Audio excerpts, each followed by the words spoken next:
ये आपका 2D array है।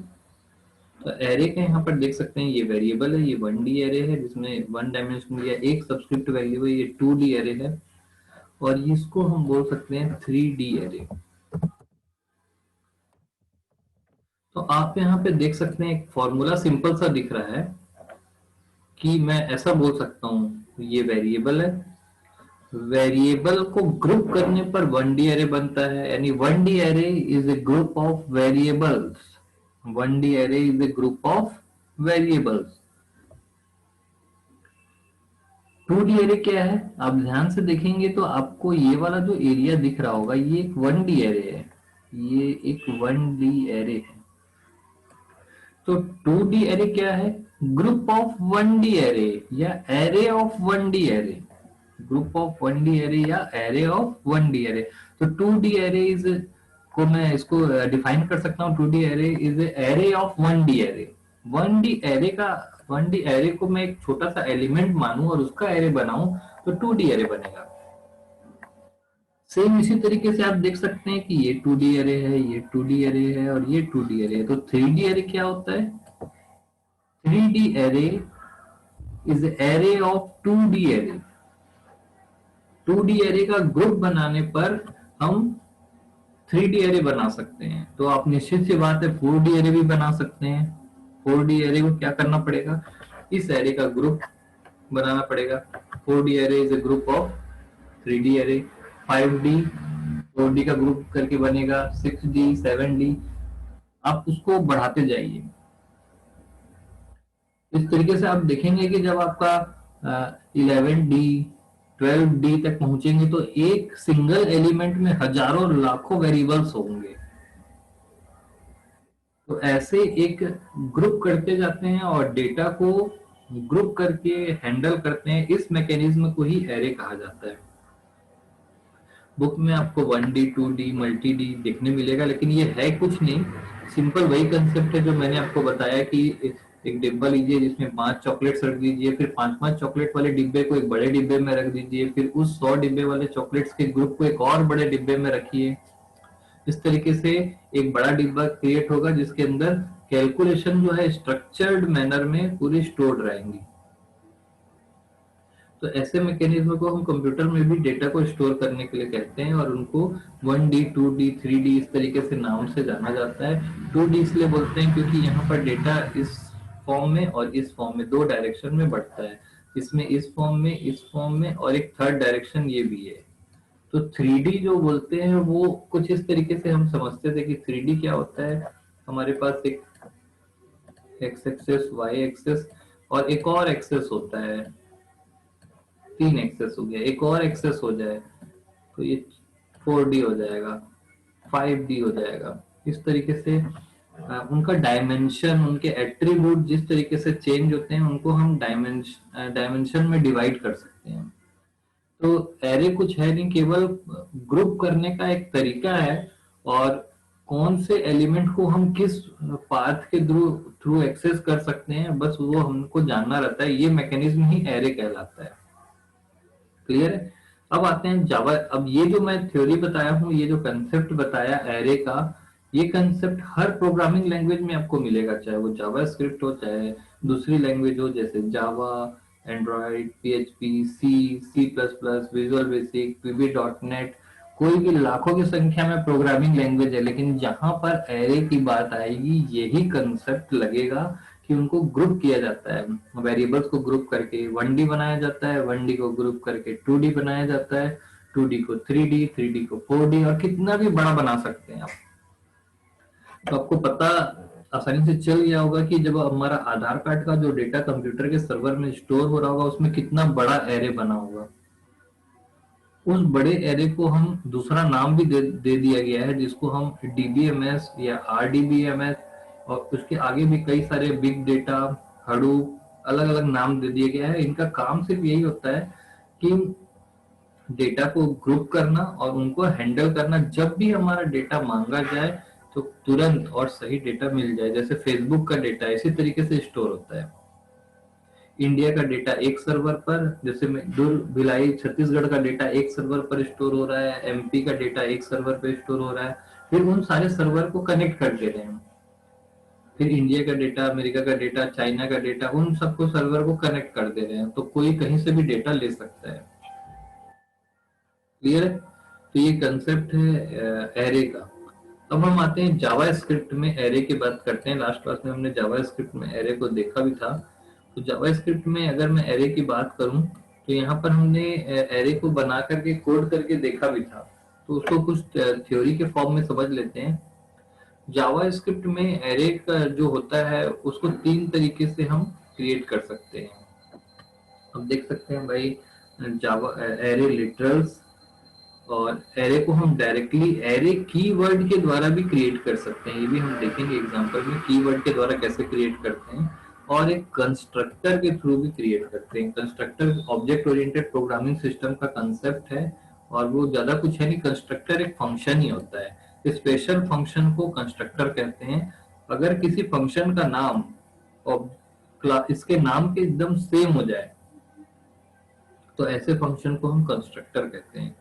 क्लियर है? तो ये है फंक्शन ही। क्लियर? तो देखते हैं कि जावास्क्रिप्ट में हम कैसे क्रिएट कर सकते हैं तीन प्रकार से एरे को। पहला एग्जांपल हम यहाँ पर देख पा रहे हैं कि जावा लिटरल्स के थ्रू हम कैसे क्रिएट करते हैं, और ये एग्जांपल हमने लास्ट क्लास में देखा भी है। जब हमें एरे क्रिएट करना होता है तो वेर कीवर्ड लिखते हैं, उसके बाद एरे का नाम लिखते हैं, जैसे हमने लास्ट क्लास में ए लिखा था। जैसे यहाँ पर देखिए इस लाइन पर एक एरे क्रिएट किया गया है, और यहाँ पर वेर कीवर्ड लिखे, यहाँ पर EMP जो है एरे का नाम है, और उसके बाद सबस्क्रिप्ट ब्रैकेट में कुछ वैल्यूज दी गई हैं, जैसे यहाँ पर कुछ वैल्यूज दी गई हैं। तो ये जो एरे है ये तीन एलिमेंट्स का ग्रुप है। क्लियर है? तो ऐसा हम एरे क्रिएट कर सकते हैं एरे लिटरल्स की सहायता से। क्लियर है?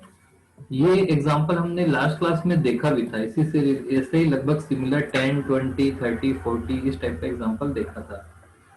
आगे बढ़ते हैं। आगे हम देखेंगे कि सेकेंड मेथड जो हमारे पास है वो है एरे को हम डायरेक्टली क्रिएट कर सकते हैं। ठीक है, डायरेक्टली क्रिएट कर सकते हैं न्यू कीवर्ड के द्वारा। न्यू लिख करके एरे को क्रिएट कर सकते हैं। तो आप यहाँ पर देख रहे होंगे कि ये उसका सिंटेक्स है कि वेर लिखना है, उसके बाद एरे का नाम लिखना है, उसके बाद इक्वल टू न्यू एरे लिखना है। आप यहाँ पर देखेंगे यही कंस्ट्रक्टर भी है।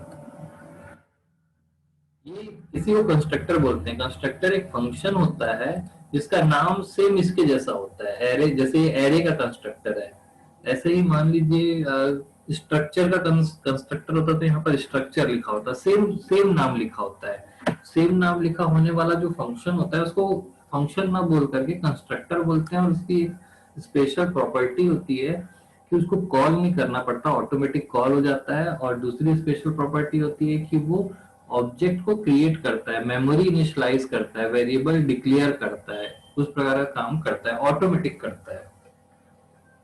ये सब कंस्ट्रक्टर वाले जो कंसेप्ट है आप ऑब्जेक्ट ओरिएंटेड में आगे पढ़ेंगे। क्लियर है? तो यहाँ पर आप देख रहे हैं कि मैंने एक स्क्रिप्ट टैग ओपन किया है, और यहाँ पर एक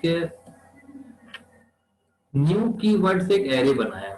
अब यहाँ पर न्यू कीवर्ड से जब हम एरे बनाते हैं तो इसकी साइज जो है हम यहाँ पर डिफाइन नहीं करते। आप यहाँ पर देख पा रहे होंगे कि पहले जो एरे होता था उसकी साइज फिक्स होती थी, तो ये हमारा जो है प्रॉब्लम क्रिएट करता था। लेकिन यहाँ पर आप देख पा रहे होंगे कि यहाँ पर इसकी साइज हमने डिफाइन नहीं की है, तो उसके बाद यहाँ पर इसकी जो साइज है वो डायनेमिकली चेंज हो जाएगी।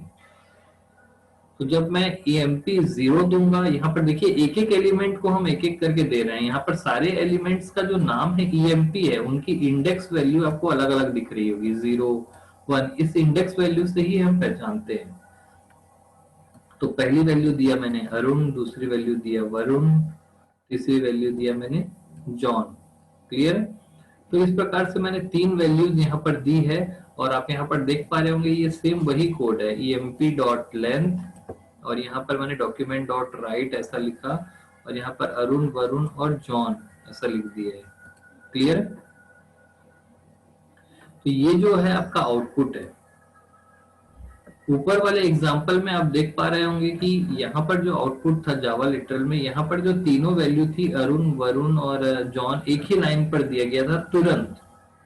लेकिन यहाँ पर जो सेकंड एग्जांपल आप देख रहे हैं उसमें तुरंत आउटपुट नहीं दिया गया है, बल्कि एक एक करके इसको बढ़ाया गया है। देखिए आप यहाँ पर देख सकते हैं कि यहाँ पर एक एक करके 0, 1 और 2 और 3 ऐसा बढ़ाया गया है। क्लियर है? और आप इसको बढ़ा सकते हैं, यहाँ पे 3, 4, 5, 6, 7 अपने हिसाब से 8, 9, 10 बढ़ाते जाइए। यानी कि ये डायनेमिक एरे की तरह है, इसकी साइज कभी भी चेंज हो रही है। तो जावास्क्रिप्ट का जो एरे है वो डायनेमिक होता है, डायनेमिक भी होता है, स्टैटिक भी होता है, दोनों अलाउड है।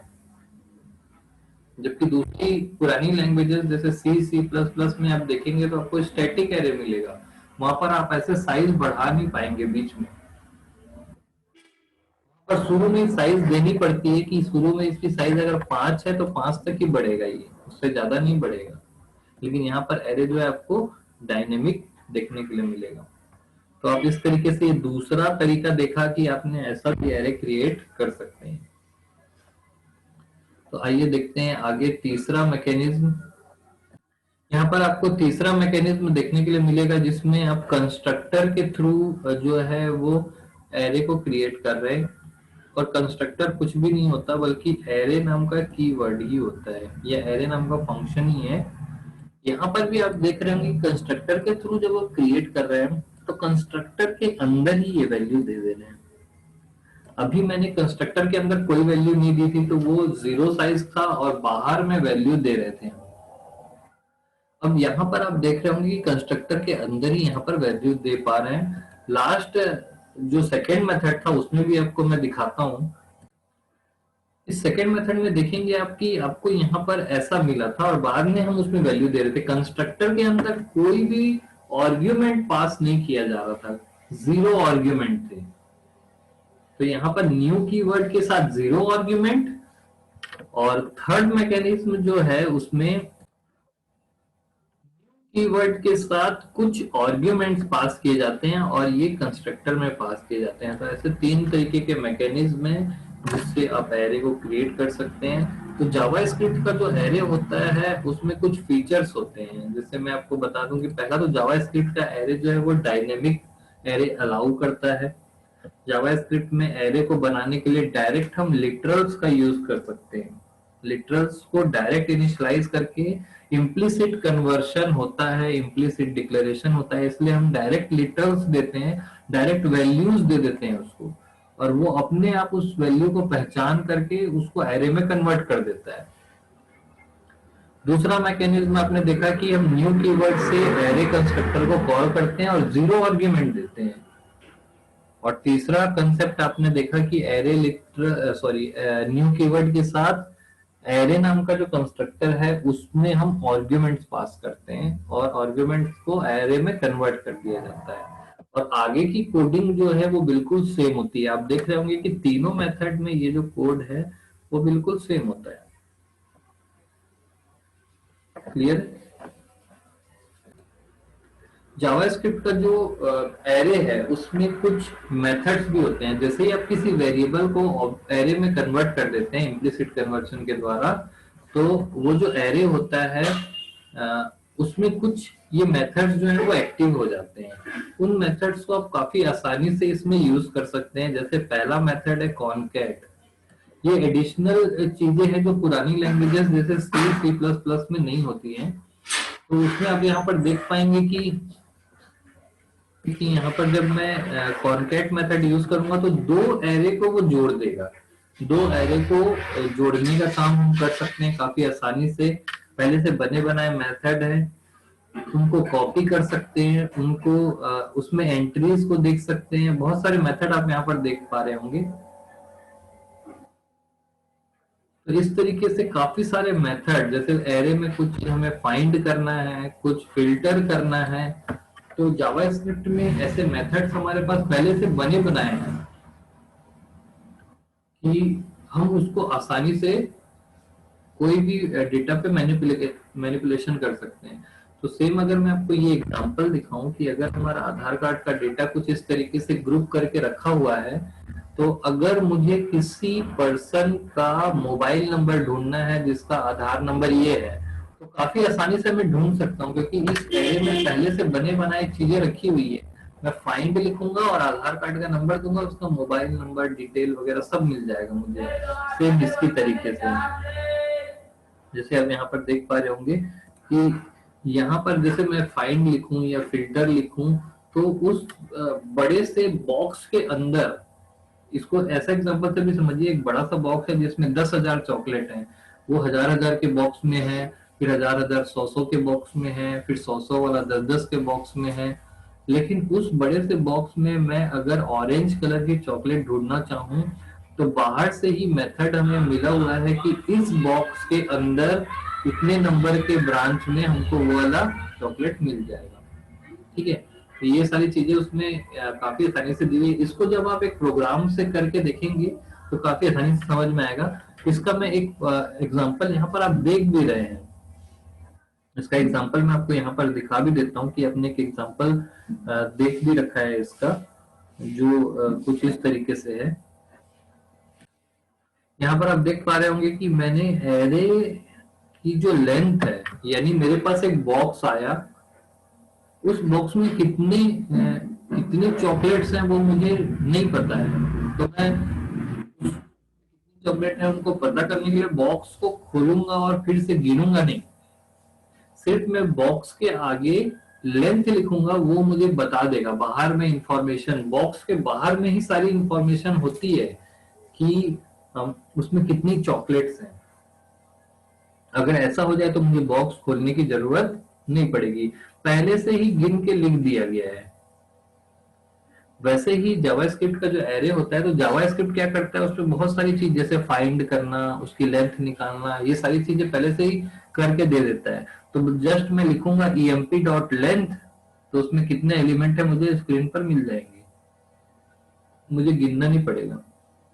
तो ये कुछ हमें और बेनिफिट्स देता है। तो इस तरीके से आपने आज देखा जावास्क्रिप्ट में जो एरे है, और एरे को आपने इस तरीके से कंसेप्ट से भी समझा।